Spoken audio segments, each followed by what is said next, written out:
Let's be honest, nobody likes getting criticism, right? I mean, whether it's from your boss, a friend, or, some random person online, that little sting, it's totally universal. But what if we could actually reframe that whole experience? Today, we're going to look at how to turn that feedback from something that causes anxiety into an incredible tool for your own growth.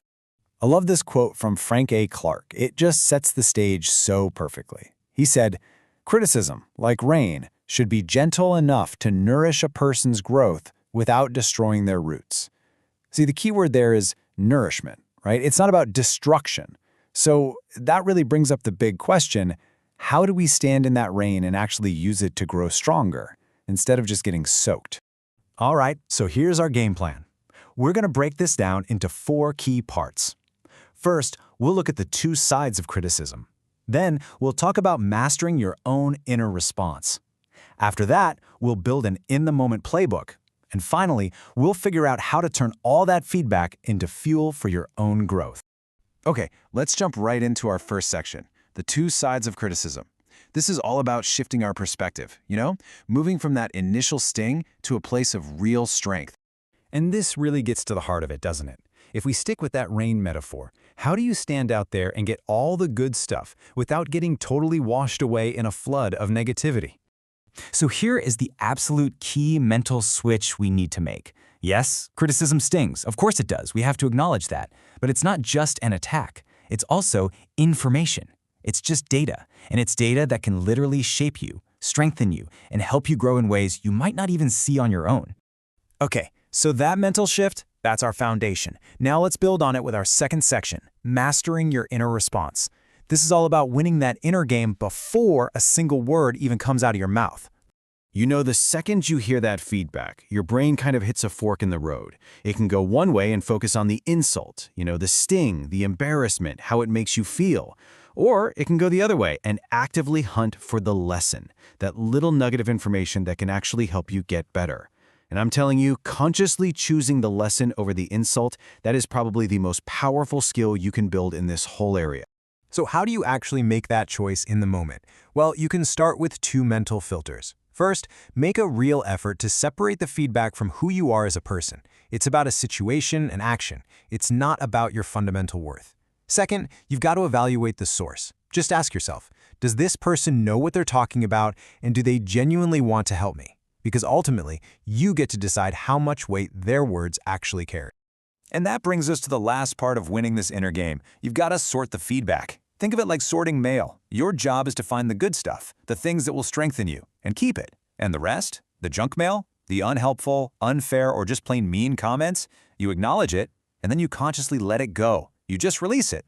Seriously, not every opinion deserves to live rent-free in your head. Okay, so we've got our mindset in the right place. Now let's get super practical. Section 3 is all about your in-the-moment playbook. This is what you actually do and say when the criticism is happening.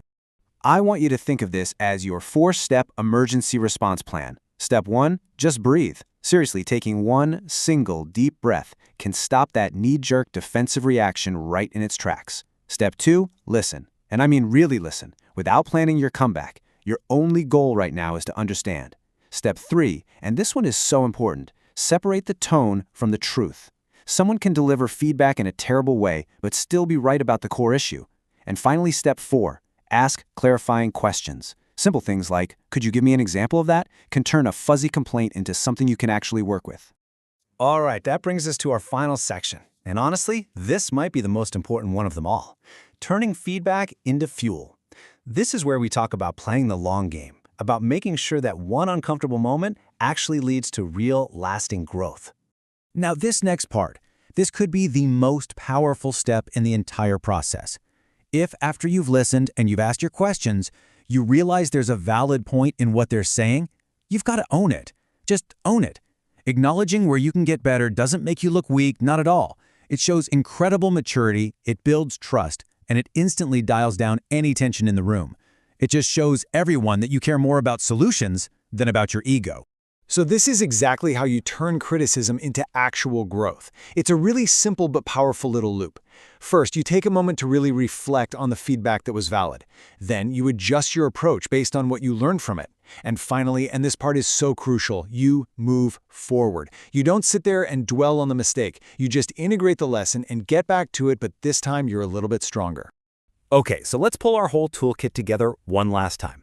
It all starts with your actions in the moment. Remember to breathe, listen, separate the tone from the truth, and ask questions.